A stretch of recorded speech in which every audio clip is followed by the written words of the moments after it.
Once again, we praise God for this opportunity God has given us again to spend our time with the Lord in worship and also to spend our time before God's Word. വീണ്ടും ഒരിക്കൽ കൂടെ നമുക്ക് ദൈവസന്നിധിയിലായിരുന്ന ആരാധനയിലും അതുപോലെ തിരുവചന പഠനത്തിനും ദൈവത്തോട് ചേർന്ന് നമുക്ക് സമയം ചെലവഴിപ്പാൻ ഇടയായതോർത്ത് ദൈവത്തിന് സ്തോത്രം ചെയ്യാം. Personally, reading the book of Revelation has been a great blessing for me. വളരെ വ്യക്തിപരമായ നിലയിൽ പറഞ്ഞാൽ വെളിപ്പാട് പുസ്തകം ആ രീതിയിൽ പഠിക്കുന്നത് വായിക്കുന്നത് വളരെ അനുഗ്രഹത്തിന് കാരണമായി തീരുന്നു. As I said in the first class, I could never complete the book of Revelation at any time whenever I took this study. ആദ്യ ഒരു ക്ലാസ്സിൽ പറഞ്ഞതുപോലെ എവിടെയെങ്കിലും ഈ വെളിപ്പാട് പുസ്തകം പഠിപ്പിക്കുവാനായി ആരംഭിച്ചപ്പോഴൊക്കെയും അത് തുടർമാനമായി കംപ്ലീറ്റ് ചെയ്യുവാനായിട്ട് പൂർത്തീകരിക്കുവാനായിട്ട് ഒരിക്കലും കഴിഞ്ഞിട്ടില്ല. Even this time also we may not be able to go in detail, but we will be able to give the sketch of the entire book. ഈ പ്രാവശ്യവും നമുക്ക് വളരെ ആഴത്തിൽ അത് പോയി പഠിക്കുവാനുള്ള സാവകാശമില്ല, എങ്കിലും ഏതാണ്ട് അതിൻ്റെ ഒരു രൂപരേഖ എന്നുള്ള നിലയിൽ നമുക്ക് പൂർണ്ണമായി അത് കവർ ചെയ്യാൻ കഴിയും എന്ന് കരുതുകയാണ്. In fact, I intend to finish 2 chapters this evening. ഇന്ന് വൈകുന്നേരത്ത് 2 അധ്യായങ്ങൾ പരിശോധിക്കണം എന്നാണ് ആഗ്രഹിക്കുന്നത്. It's easy to speak for 1 hour from 2 verses. 2 വാക്യങ്ങളിൽ നിന്ന് 1 മണിക്കൂർ പ്രസംഗിക്കുന്നത് വളരെ എളുപ്പമുള്ള കാര്യമാണ്. But it's a hard task to finish 2 chapters in 1 hour. 2 അധ്യായങ്ങൾ എന്നാൽ 1 മണിക്കൂറിൽ തീർക്കുക എന്നുള്ളത് വളരെ കഠിനമാണ്. Let's sit prayerfully as we go through the book of Revelation, chapters 8 and 9. വെളിപ്പാട് പുസ്തകത്തിന്റെ 8-9 അധ്യായങ്ങൾ നമുക്ക് ഒരുമിച്ച് ആ രീതിയിൽ പരിശോധിക്കുമ്പോൾ നമുക്ക് പ്രാർത്ഥനയോടുള്ള ദൈവസന്നിധിയിലായിരിക്കാം.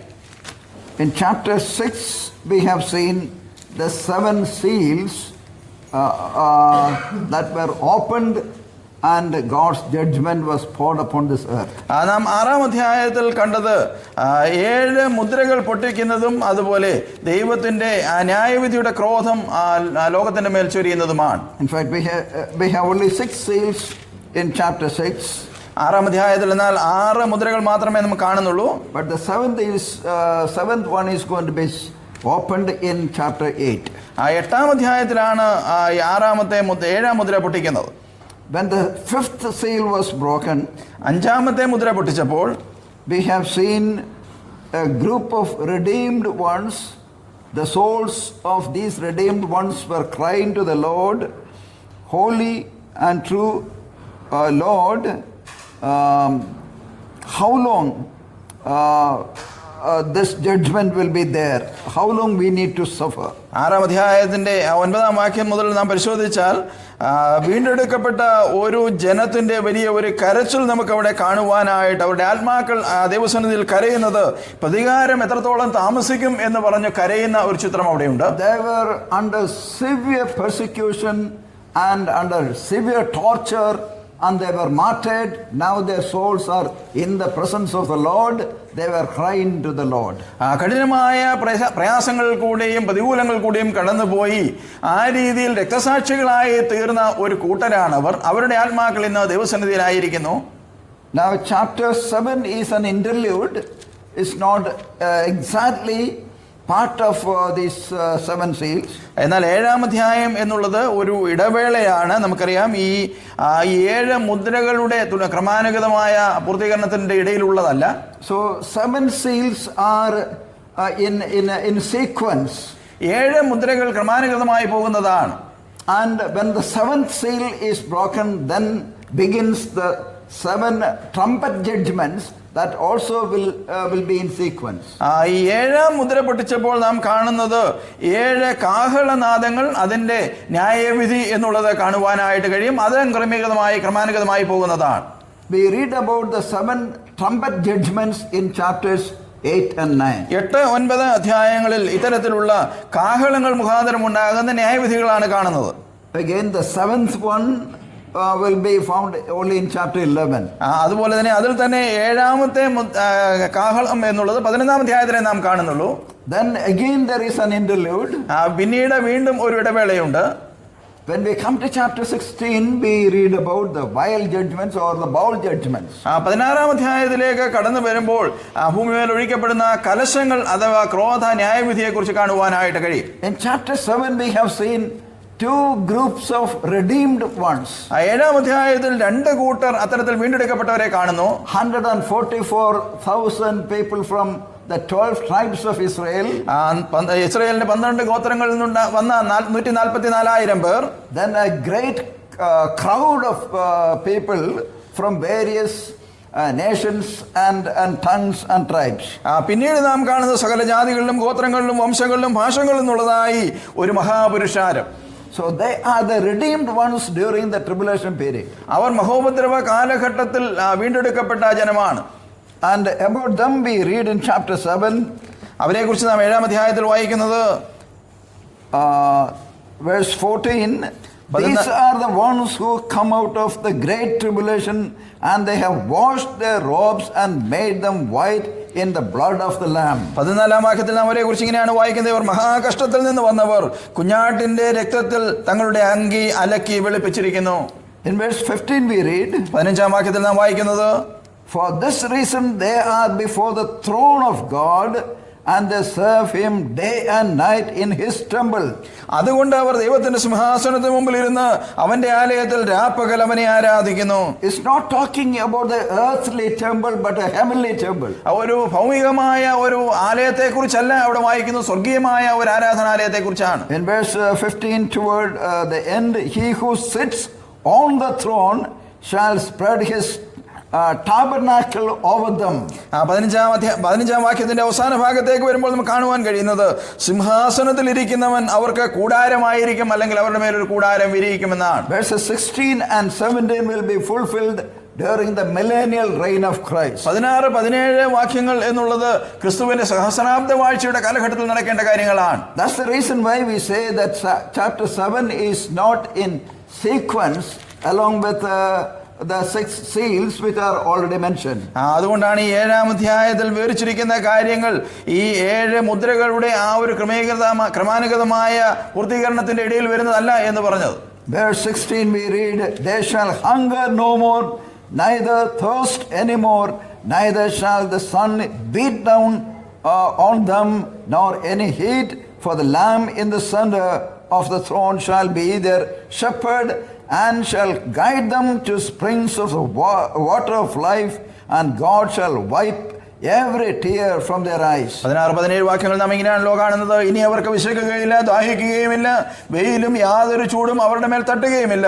സിംഹാസനത്തിന്റെ മധ്യേയുള്ള കുഞ്ഞാടവരെ മേയിച്ച് ജീവജലത്തിന്റെ ഉറവുകളിലേക്ക് നടത്തുകയും ദൈവം താൻ അവരുടെ കണ്ണിൽ നിന്ന് കണ്ണുനീരെല്ലാം തുടച്ചു കളയുകയും ചെയ്യും. This will happen only in the millennial reign of Christ. ഈ കാര്യം നടക്കുന്നത് കർത്താവിന്റെ സഹസ്രാബ്ദ വാഴ്ചയുടെ കാലഘട്ടത്തിൽ മാത്രമാണ്. Again we are reading this about the redeemed ones during the tribulation period. ഇത് നാം വായിക്കുന്നത് ആ മഹോപദ്രവ കാലഘട്ടത്തിൽ വീണ്ടെടുക്കപ്പെട്ട അല്ലെങ്കിൽ രക്ഷിക്കപ്പെട്ട ജനത്തെ കുറിച്ചാണ്. This is also true about every true believer in the Lord Jesus Christ. കർത്താവായ യേശു ക്രിസ്തുവിൽ വിശ്വസിച്ച എല്ലാ വിശ്വാസികളെ സംബന്ധിച്ചിടത്തോളം ഈ കാര്യം സത്യമായി വരും. Today people of God are going through trials and tribulations in this world. ഇന്ന് ദൈവജനം ഈ ലോകത്തിൽ കഷ്ടങ്ങളിലും പ്രയാസങ്ങളിലും കൂടെയാണ് കടന്നു പോകുന്നത്. Many are going through times of trials and tears. അനേകർ കരച്ചിലിന്റെയും പ്രയാസങ്ങളുടെയും അനുഭവത്തിൽ കൂടി കടന്നു പോകുന്നു. But the Lord, when he comes, he will wipe away every tear from our eyes. എന്നാൽ നമ്മുടെ കർത്താവ് കടന്നു വരുമ്പോൾ അവൻ ആ കണ്ണീരൊക്കെയും മായ്ച്ചു കളയും. What a glorious hope each and every one of us has. നമുക്കുള്ളത് എത്രയോ അനുഗ്രഹീതമായ മഹത്തരമായ ഒരു പ്രത്യാശയാണ്. This is for this such a faith and hope is found only in the Lord Jesus Christ. ഇത്തരത്തിലുള്ള ഒരു വിശ്വാസവും പ്രത്യാശയും കർത്താവായ യേശു ക്രിസ്തുവിൽ മാത്രമാണ് നമുക്ക് കണ്ടെത്തുവാൻ കഴിയുന്നത്. Outside Christ people are hopeless. ക്രിസ്തുവിന് പുറത്ത് ജനം തീർച്ചയായും പ്രത്യാശയില്ലാത്തവരാണ്. Now those who are in Jesus Christ, there is no condemnation, no hellfire. ഇപ്പോൾ ക്രിസ്തുവിലുള്ളവർക്ക് യാതൊരു ശിക്ഷാവിധിയുമില്ല, അവർക്ക് ന്യായവിധിയുടെ നരകമില്ല. Now we have a blessed hope.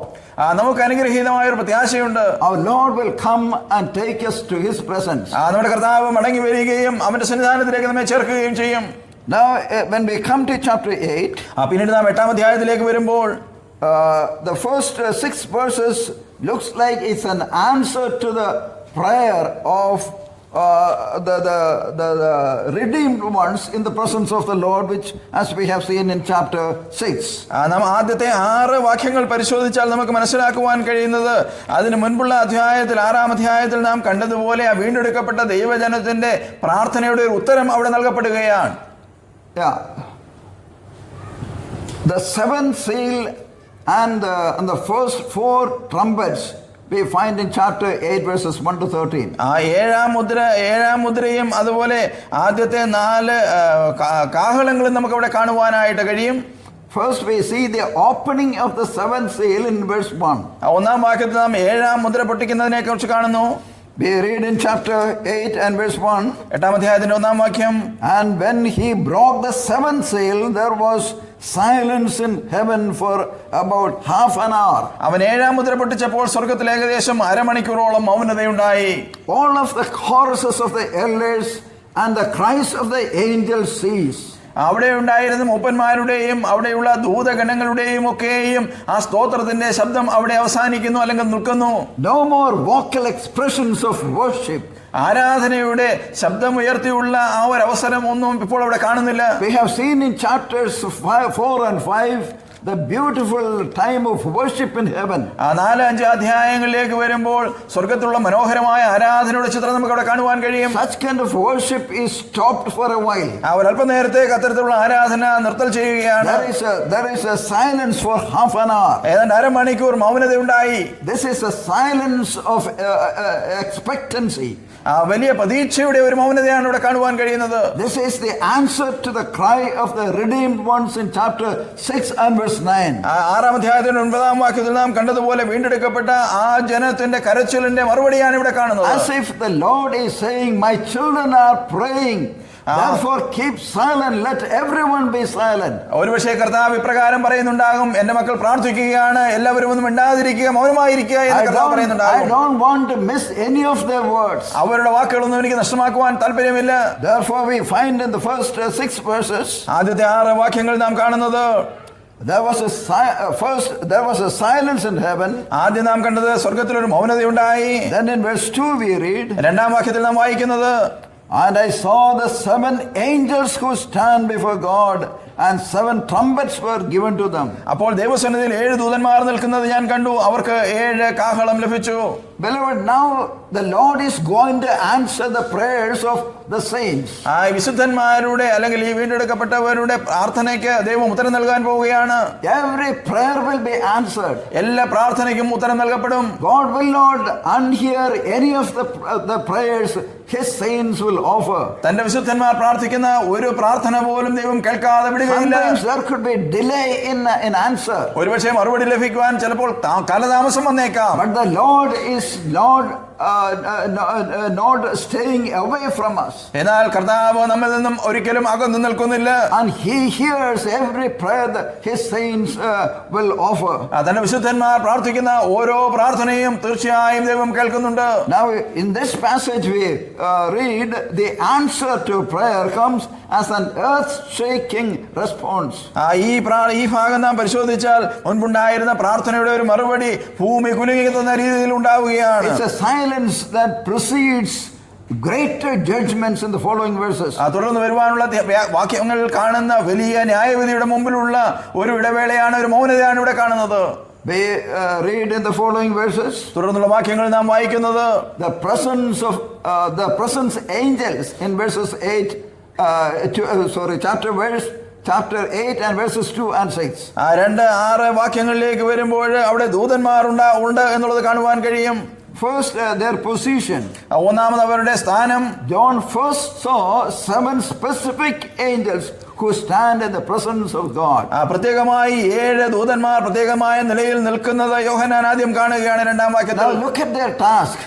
അവർക്ക് ലഭിച്ച ഉത്തരവാദിത്വം ഒന്ന് ശ്രദ്ധിക്കുക. These angels are not there in the presence of God without any task. ഒരു പ്രത്യേകമായ ദൗത്യമില്ലാതെ അല്ല ദൈവത്തിന്റെ സന്നിധിയിൽ ദൂതന്മാർ വന്ന് നിൽക്കുന്നത്. God appoints every angel with a task.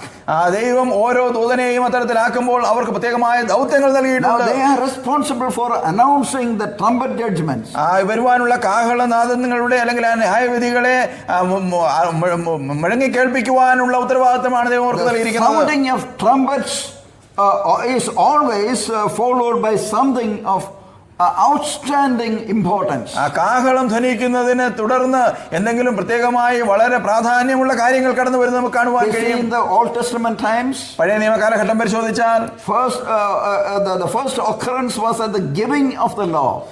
നാം ആദ്യമായി ഒരു കാഹളം മുഴക്കുന്ന ശബ്ദം കേൾക്കുന്നത് നിയമം അവർക്ക് നൽകുമ്പോഴാണ്. For example, in Exodus chapter 19 and verse 16, പുറപ്പാട് പുസ്തകം 12-ാം അധ്യായത്തിന്റെ 16-ാം വാക്യം, chapter 20 and verse 18, 20-18, and also in Jeremiah chapter 4 verse 5. യെരമ്യാ പ്രവചനം 4-ാം അധ്യായം 5-ാം വാക്യം, 1 Corinthians chapter 15 verses 51 and 52. 1 കൊരിന്ത്യർ 15-51-52 വാക്യങ്ങൾ. But I am not saying that 1 Corinthians chapter 15 is talking about the same trumpet. അതേ കാഹളമാണ് എന്നല്ല ഞാൻ 1 കൊരിന്ത്യർ 15-ാം അധ്യായത്തിനെ കുറിച്ച് ഞാൻ പറയുന്നത്. The last trumpet in chapter 15 of 1 Corinthians is not same as the seventh trumpet. ഈ അവസാന കാഹളത്തെ കുറിച്ച് 1 കൊരിന്ത്യർ 15-ാം അധ്യായത്തിൽ പറയുന്നത് ഈ 7 കാഹളങ്ങളെ കുറിച്ചല്ല. And 1 Thessalonians chapter 4 verse 16 also we read about when Christ will descend from heaven, he will come with the trumpet of God. 1 തെസ്സലോനിക്കർ 4-ാം അധ്യായത്തിന്റെ 16-ാം വാക്യത്തിൽ നാം കാണുന്നത് കർത്താവ് മടങ്ങി വരുന്ന സമയത്തും വലിയ കാഹളനാദത്തോടു കൂടിയാണ് അവൻ കടന്നു വരുന്നത്. This is again the seventh one. As we read in the book of Revelation, is not that trumpet. അതുപോലെ തന്നെ ഒരു കാര്യം നാം മനസ്സിലാക്കേണ്ടത് ഇവിടെ പറയുന്ന 7 കാഹളനാദങ്ങൾ ആ കാഹളങ്ങളൊന്നുമല്ല.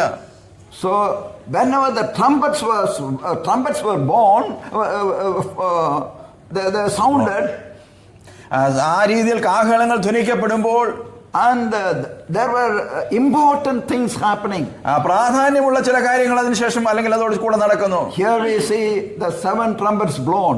ഇവിടെ നമുക്ക് 7 കാഹളങ്ങൾ ധ്വനിക്കുന്നത് കാണുവാൻ കഴിയും. In verses 3 to 5 we read about the priest angel. 3 മുതൽ 5 വരെയുള്ള വാക്യങ്ങളിലേക്ക് ഒരു പുരോഹിതനായ ദൂതനെ നമുക്ക് കാണുവാൻ കഴിയുന്നുണ്ട്. In verse 3 we read, and another angel came and stood at the altar. നമ്മുടെ 3-ാം വാക്യത്തിൽ കാണുന്നത് മറ്റൊരു ദൂതൻ സ്വർണ്ണ ധൂപകലശവുമായി വന്ന് യാഗപീഠത്തിനരികെ നിന്നു. He is not one among the 7. ഈ 7 ദൂതന്മാരിൽ ഒരുവനല്ല അത്. And he is totally different. ഇത് വ്യത്യസ്തനായ ഒരു ദൂതനാണ്. And look at his identification. തന്നെ കുറിച്ച് പറഞ്ഞിരിക്കുന്ന കാര്യങ്ങളൊന്ന് ശ്രദ്ധിക്കുക. Some understand this to be the Lord Jesus Christ himself, our high priest. ചിലർ മനസ്സിലാക്കുന്നത് അല്ലെങ്കിൽ വ്യാഖ്യാനിക്കുന്നത് നമ്മുടെ മഹാപുരോഹിതനായ കർത്താവായ യേശുക്രിസ്തു തന്നെയാണ് ഇതെന്നാണ്. And others understand this angel to be an ordinary angel. മറ്റു ചിലർ മനസ്സിലാക്കുന്നത് ഒരു സാധാരണ ദൂതൻ തന്നെയാണ് ഇത് എന്നാണ്. But there is no reason why an angel could not perform the functions described here. ഇവിടെ പറഞ്ഞിരിക്കുന്ന കാര്യങ്ങൾ അല്ലെങ്കിൽ ഈ ദൂതൻ ചെയ്യുന്ന കാര്യങ്ങൾ ചെയ്യുവാനായി ഒരു സാധാരണ ദൂതൻ എന്തുകൊണ്ട് കഴിയുന്നില്ല എന്ന് നമുക്ക് ചിന്തിക്കുവാനായിട്ട് കഴിയുകയില്ല. Look at the function. ഒരു ദൗത്യം ശ്രദ്ധിക്കുക. Like a priest, he adds incense to the prayers of the saints that ascend before God. അവിടെ ഒരു പുരോഹിതനെ പോലെ ദൈവസന്നിധിയിൽ പ്രാർത്ഥനയോട് കൂടെ അവന് ധൂപവർഗം ചേർത്ത് കൊടുക്കുന്നതാണ് തന്റെ ഒരു ശുശ്രൂഷ. Though the imagery is of the tabernacle worship, സമാഗമന കൂടാരത്തിലെ ആരാധനയെ കുറിച്ച് ആ രീതിയിൽ ഓമിച്ചാണ് ഇത് പറയുന്നതെങ്കിൽ the പോലും meaning is now clearer in the light of the finished work of Christ. കർത്താവായ യേശുക്രിസ്തുവിന്റെ പൂർത്തീകരിക്കപ്പെട്ട ആ രക്ഷണ്യ വേലയോടുള്ള ബന്ധത്തിൽ നമുക്കത് വ്യക്തമായി മനസ്സിലാക്കുവാൻ കഴിയും. What is the incense which gives efficacy to the prayers of the saints? വിശുദ്ധന്മാരുടെ പ്രാർത്ഥനയ്ക്ക് ഊക്കം കൂട്ടുന്ന അല്ലെങ്കിൽ അത് പൂർത്തീകരിക്കുന്ന ഇത്തരത്തിലുള്ള ധൂപവർഗം എന്താണ്? It is the very life of Jesus Christ and his finished work. കർത്താവായ യേശുക്രിസ്തുവിന്റെ ജീവിതവും താൻ പൂർത്തീകരിച്ച രക്ഷാദൗത്യവുമാണ്. It is on the basis of our Lord's finished work our prayers are answered. കർത്താവായ യേശുക്രിസ്തു പൂർത്തീകരിച്ച തന്റെ ദൗത്യത്തിന്റെ ബലമായിട്ടാണ് അല്ലെങ്കിൽ അതിന്റെ ഫലമായിട്ടാണ് നമ്മുടെ പ്രാർത്ഥന ദൈവം ശ്രദ്ധിക്കുന്നത്, അതിന് ഉത്തരം നൽകുന്നത്. Now who are the saints whose prayers are being heard here? ഇവിടെ പ്രാർത്ഥന കേൾക്കപ്പെടുന്ന ഈ വിശുദ്ധന്മാർ ആരാണ്?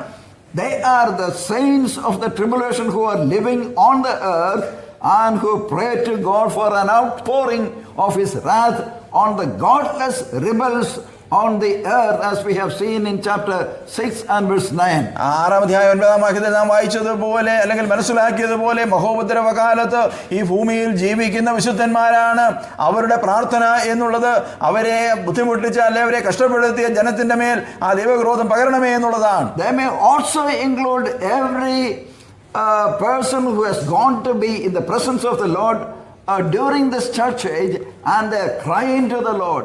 ഒരുപക്ഷെ സഭായുഗത്തിലും ഒരുപക്ഷെ അത്തരത്തിൽ രക്തസാക്ഷികളായി ദൈവസന്നിധിയിലേക്ക് കടന്നു പോവുകയും ആ ദൈവസന്നിധിയിൽ കരയുകയും ചെയ്യുന്ന വിശുദ്ധന്മാരുടെ പ്രാർത്ഥനയും ഇതോടൊപ്പം ഉണ്ടാകാം. In any case, their prayers are heard. എന്ത് തന്നെയായിരുന്നാലും അവരുടെ പ്രാർത്ഥന കേൾക്കപ്പെടുന്നു. Angels are being involved in the hearing and answering. ആ പ്രാർത്ഥന കേൾക്കുന്നതിൽ ദൂതന്മാരെ ഉൾപ്പെടുത്തുകയാണ് അതിന്റെ ഉത്തരം നൽകുന്നതിന്. But always on the merit of our Lord Jesus Christ finished work on the cross. എന്നാൽ എല്ലാ കാര്യങ്ങളും പൂർത്തീകരിക്കുന്ന നമ്മുടെ കർത്താവായ യേശുക്രിസ്തുവിന്റെ പൂർത്തീകരിക്കപ്പെട്ട രക്ഷാദൗത്യത്തോടുള്ള ബന്ധത്തിലും അതിന്റെ ബലമായിട്ടുമാണ്. As we come to verse 6, നാം 6-ാം അധ്യായത്തിലേക്ക് വരുമ്പോൾ, and the 7 angels who had the 7 trumpets prepared themselves to sound them. നാം ആറാം വാക്യത്തിലേക്ക് വരുമ്പോൾ നമുക്ക് കാണുവാൻ കഴിയുന്നത് 7 കാഹളമുള്ള ദൂതന്മാര് കാഹളം ഊതുവാനായിട്ട് ഒരുങ്ങി നിൽക്കുന്നു. In verse 7 we read 7-ാം വാക്യത്തിൽ about the first trumpet. ആദ്യത്തെ കാഹളം. What happens then? അപ്പോൾ എന്താണ് സംഭവിച്ചത്? The earth is smitten. ഭൂമി ആ രീതിയിൽ ഭൂമി ഛേദിക്കപ്പെടുകയാണ്, അല്ലെങ്കിൽ അതിന് മേൽ പ്രശ്നങ്ങൾ ഉണ്ടാകുന്നു. The first trumpet will bring hail and fire mingled with blood on the earth. ഒന്നാമത്തെ ആ കാഹളം ധ്വനിക്കുമ്പോൾ രക്തം കലർന്ന കന്മഴയും തീയും ഭൂമിയിന്മേൽ ചൊരിയുന്നു. This is very much in line with the book of Exodus, where we read about the 10 plagues. പുറപ്പാട് പുസ്തകത്തിൽ ഞാൻ 10 ആ രീതിയിലുള്ള ന്യായവിധികളെ കുറിച്ച് കാണുന്നുണ്ടല്ലോ. Now here also we read about the hail, fire and the blood. ഇവിടെ നാം കന്മഴയെ കാണുന്നുണ്ട്, തീ കാണുന്നുണ്ട്, രക്തം കാണുന്നുണ്ട്. What is the result? അതിന്റെ മറുപടി എന്താണ്, അല്ലെങ്കിൽ അതിന്റെ റിസൾട്ട് എന്താണ്? Burning up of a third part of the earth. ആ ഭൂമിയുടെ 1/3 വെന്തുപോയി എന്ന് കാണുന്നു. And secondly, a third part of the trees and all the grass. പിന്നീട് നാം കാണുന്നത് വൃക്ഷങ്ങൾ 1/3 വെന്തുപോയി, പച്ചപ്പുല്ല് വെന്തുപോയി. Verse 7. 7-ാം വാക്യം. Beloved brothers and sisters, always our prayers are heard by the Lord. പ്രിയ സഹോദരി സഹോദരന്മാരെ, എപ്പോഴും നമ്മുടെ പ്രാർത്ഥന ദൈവം കേൾക്കും. At the same time, our God is in absolute control of everything that He does. അതുപോലെ തന്നെ നമ്മുടെ കർത്താവ് ചെയ്യുന്ന കാര്യങ്ങളുടെ മേലൊക്കെ പൂർണ്ണമായ നിയന്ത്രണമുള്ളവനാണ്. Sometimes some small children in the villages, they will set fire for their house. ചിലപ്പോൾ നമുക്കറിയാം ഗ്രാമങ്ങളിൽ കൊച്ചു കുഞ്ഞുങ്ങൾ അവരുടെ ഭവനങ്ങൾക്ക് തീ വയ്ക്കും. They will lit fire matchbox and set fire on their hut. ഒരു പക്ഷേ അവര് തീപ്പെട്ടി ഉരച്ച് അവരുടെ കുടിലിന്റെ മുകളിൽ തീ വയ്ക്കുകയാണ്. And they think that they can control the fire. അവരുടെ വിചാരം ആ തീയെ അവർക്ക് നിയന്ത്രിക്കുവാൻ കഴിയുമെന്നാണ്. When the house is ablaze, and now they are helpless. എന്നാൽ വീടിനെ തീ പിടിച്ചു കഴിയുമ്പോൾ അവർക്ക് ഒന്നും ചെയ്യുവാൻ കഴിയാത്ത നിസ്സഹായാവസ്ഥയിലാവുകയാണ്. Our Lord's working is not like that. നമ്മുടെ കർത്താവിന്റെ പ്രവൃത്തി അത്തരത്തിലല്ല.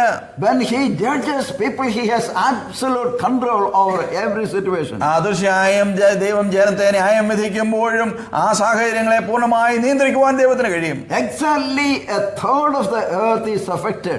വളരെ കൃത്യമായി ഭൂമിയുടെ 1/3 ബാധിക്കപ്പെടുന്നു. And further but some people say that it's not talking about the literal grass, sea and etc. ചിലർ മനസ്സിലാക്കുന്ന അല്ലെങ്കിൽ പറയുന്നത് ആശ്ചര്യമായി ഭൂമിയിലുള്ള പച്ചപ്പ് അല്ലെങ്കിൽ പുല്ല് അവയൊക്കെ വെന്തുപോകുമെന്നല്ല എന്നാണ്. They say trees, grass, sea and ships as symbols. ഇവയൊക്കെയും അടയാളങ്ങളായിട്ടാണ് പറയപ്പെടുന്നത്. കപ്പലുകൾ അല്ലെങ്കിൽ പച്ചപ്പുല്ല് വൃക്ഷങ്ങൾ ഇവയൊക്കെ അടയാളങ്ങളായി പറയപ്പെടുന്നു എന്ന് അവർ പറയുന്നു. And they talk about the leaders and great men of the world who will be judged. ഈ ലോകത്തിലുള്ള നേതാക്കന്മാർ അല്ലെങ്കിൽ നേതൃത്വത്തിലുള്ളവരെ, രാജാക്കന്മാർ, അങ്ങനെയുള്ളവരെ ന്യായം വിധിക്കുമെന്നാണ് അവർ പറയുന്നത്. Well, we do not need to read into the text. നമുക്ക് ഈ ഭാഗത്ത് എഴുതപ്പെട്ടിരിക്കുന്ന അക്ഷരങ്ങളിലേക്ക് ശ്രദ്ധിക്കേണ്ട വലിയ ആവശ്യമില്ല. And we don't need to read something which is not there. അവിടെ എഴുതപ്പെടാത്ത ചില കാര്യങ്ങൾ നാം വായിക്കേണ്ട ആവശ്യവുമില്ല. Some interpreters will go too much away from the scripture and they will try to bring their ideas into the text. ചിലർ വ്യാഖ്യാനിച്ച് മുൻപോട്ട് പോകുമ്പോൾ പുസ്തകത്തിൽ എഴുതിയിട്ടില്ലാത്ത കാര്യങ്ങൾ അവരുടെ മനോഗതി പലപ്പോഴും വ്യാഖ്യാനിച്ച് കൊണ്ടുവരുന്നത് കാണുവാൻ കഴിയും. Two refutation. രണ്ട് കാര്യങ്ങൾ. One, of course, symbols are often used in this book, but they are so stated. പലപ്പോഴും ഈ പുസ്തകത്തിൽ അടയാളങ്ങളായി ചില കാര്യങ്ങൾ അല്ലെങ്കിൽ അടയാളപ്പെടുത്തി ഒരു കാര്യം പ്രത്യേകമായി പറയാതെ ഉപമാനങ്ങളായി പറഞ്ഞിട്ടുണ്ട്. എന്നാൽ അങ്ങനെയുള്ളപ്പോൾ അത് വ്യക്തമായി പറഞ്ഞിരിക്കും. But here there is no indication that these are symbols. എന്നാൽ ഇവിടെ വരുമ്പോൾ നമുക്ക് കാണുവാൻ കഴിയുന്നത് ഇത് അടയാളങ്ങളായി പറഞ്ഞിരിക്കുന്നു, ഉപമാനങ്ങളായി പറഞ്ഞിരിക്കുന്നു എന്ന് പറഞ്ഞിട്ടില്ല. Therefore it's better to take it literally and plainly. അതുകൊണ്ട് തന്നെ അക്ഷരികമായി അത് നാം മനസ്സിലാക്കുന്നതായിരിക്കും നല്ലത്. Secondly, രണ്ടാമത്, it would be inconsistent to understand these judgments as judgments symbolically and yet interpret the plagues in Egypt plainly and actually. ഇവിടെ പറയപ്പെട്ടിരിക്കുന്ന ഈ ന്യായവിധികൾ അല്ലെങ്കിൽ ഈ പ്രശ്നങ്ങൾ നാം ആശ്ചര്യമായി എടുക്കാതെ ആ രീതിയിൽ നാം അടയാളങ്ങളായിട്ട് അതിനെ പറഞ്ഞിരിക്കുന്നു എന്ന് ചിന്തിക്കുകയാണെങ്കിൽ മിസ്രയീമിൽ നടന്ന അത്തരത്തിലുള്ള ബാധകളെയും നാം ആ രീതിയിൽ ആശ്ചര്യമായി എടുക്കുന്നത് ശരിയാണോ? So always the principle of Bible interpretation is this. തിരുവചനം വ്യാഖ്യാനിക്കുന്നതിന്റെ അടിസ്ഥാന പ്രമാണം ഇതാണ്. When literal sense make good sense, seek no other sense. ആക്ഷരികമായി എഴുതിയിരിക്കുന്നത് വായിക്കുന്നത് ബോധ്യമാകുന്ന രീതിയിലാണെങ്കിൽ മറ്റൊരർത്ഥം തേടി പോകേണ്ട ആവശ്യമില്ല. Seeking other sense could be a nonsense. മറ്റ് അർത്ഥങ്ങൾ തേടി പോകുന്നത് പലപ്പോഴും അബദ്ധധാരണയായി പോകും. Okay, here this should be taken literally. ഇവിടെ നാം ആശ്ചര്യമായി ഇത് മനസ്സിലാക്കുവാനായിട്ട് കഴിയും. Then secondly, രണ്ടാമത്, we read about the second trumpet. രണ്ടാമത്തെ കാഹളത്തെ കുറിച്ച് കാണുന്നു. There we read the sea is smitten. രണ്ടാമത് നാം സമുദ്രത്തിൽ പ്രശ്നങ്ങൾ ഉണ്ടാകുന്നത് കാണുന്നു. A third of the sea will become blood. മൂന്നിലൊന്ന് സമുദ്രത്തിന്റെ മൂന്നിലൊന്ന് രക്തമായി തീർന്നു. And when the third trumpet was blown, മൂന്നാമത്തെ ദൂതൻ ഊതിയപ്പോൾ, and a great star fell from heaven. ഒരു മഹാനക്ഷത്രം ആകാശത്ത് നിന്ന് വീണു. And we read that അതിനെക്കുറിച്ച് നാം വായിക്കുന്നത്, it's burning like a torch and it fell on a third of the rivers and on the springs of waters. ദീപം പോലെ ജ്വലിക്കുന്ന മഹാനക്ഷത്രം ആകാശത്ത് വീണു, നദികളിൽ മൂന്നിലൊന്നിന്മേലും നീരുറവകളിന്മേലുമായിരുന്നു വീണത്. And all the fresh waters will be affected. കുടിക്കുവാൻ കൊള്ളാകുന്ന വെള്ളമൊക്കെയും ആ തരത്തിൽ പ്രശ്നത്തിലാവുകയാണ്. They will become the fresh water will become bitter and many who drink will die. വെള്ളം കുടിക്കുവാൻ കഴിയാത്തതുപോലെ കാഞ്ഞിരം പോലെ കൈപ്പായി തീർന്നു, അനേകർ മരിച്ചുപോയി. And in verse 11 we read, 11ാം വാക്യത്തിൽ നാം വായിക്കുന്നത്, the name of the star is called wormwood. ആ നക്ഷത്രത്തിന്റെ കാഞ്ഞിരം എന്ന പേർ. And now there are many such kind of wormwood in the Palestine. ഫലസ്തീൻ നാട്ടിൽ അത്തരത്തിലുള്ള കാഞ്ഞിരമരം അല്ലെങ്കിൽ വേംവുഡ് എന്ന് പറയപ്പെടുന്ന അനേക വൃക്ഷങ്ങളുണ്ട്. In the Old Testament at Marah we have same experience. പഴയ നിയമത്തിൽ നാം മാറയുടെ സ്ഥലത്ത് അതേ അനുഭവം ഉണ്ടാവുകയാണ്. The water in Marah was bitter. മാറയിലെ വെള്ളം കയ്പ് നിറഞ്ഞതായിരുന്നു. And a branch of a tree was thrown there and the water became sweeter. ഒരു ചെടിയുടെ ഒരു കമ്പ് ആ രീതിയിൽ വെട്ടി അതിലിടുകയും അത് നല്ലതായി തീരുകയും ചെയ്തു. It's a beautiful picture of our Lord Jesus Christ. കർത്താവായ യേശുക്രിസ്തുവിന്റെ വളരെ മനോഹരമായ ഒരു ചിത്രമാണത്. When Jesus Christ comes into any bitter life, it becomes sweeter. കർത്താവായ യേശുക്രിസ്തു കയ്പ് നിറഞ്ഞ ഏത് ജീവിതത്തിലേക്ക് കടന്നു വരുമ്പോഴും അത് മധുരമുള്ളതായി തീരും. Beloved brothers and sisters, our Lord Jesus Christ is all sufficient in our life. പ്രിയ സഹോദരി സഹോദരന്മാരെ, കർത്താവായ യേശുക്രിസ്തു നമ്മുടെ ജീവിതത്തിൽ സർവ്വ പ്രശ്നങ്ങളും തീർത്തു തരുവാൻ മതിയായവനാണ്. The book of Revelation is the revelation of Jesus Christ. വെളിപ്പാട് പുസ്തകം കർത്താവായ യേശുക്രിസ്തുവിന്റെ വെളിപ്പാടാണ്. This book is filled with the person Christ. കർത്താവായ യേശുക്രിസ്തുവിന്റെ വ്യക്തിത്വം ഇത് പൂർണ്ണമായി വെളിവാക്കുന്നു. He satisfies every soul. ഓരോ ആത്മാവിനെയും തൃപ്തിപ്പെടുത്തുന്നതാണ് താൻ. Any bitter life can become sweeter with the presence of the Lord Jesus ഏത് Christ. കയ്പ് നിറഞ്ഞ ഈ ജീവിതവും കർത്താവായ യേശുക്രിസ്തുവിന്റെ സന്നിധാനത്തിൽ മധുരമുള്ളതായി തീരുവാനായിട്ട് കഴിയും. Even as we continue to study this book, ഈ പുസ്തകം നാം തുടർന്ന് പഠിക്കുമ്പോൾ let our hearts be filled with the person Jesus Christ. കർത്താവായ യേശുക്രിസ്തുവിന്റെ വ്യക്തിത്വം നമ്മുടെ ഹൃദയങ്ങളിൽ നിറയട്ടെ. May God bless us. ദൈവം നമ്മെ അനുഗ്രഹിക്കുമാറാകട്ടെ. Thank you.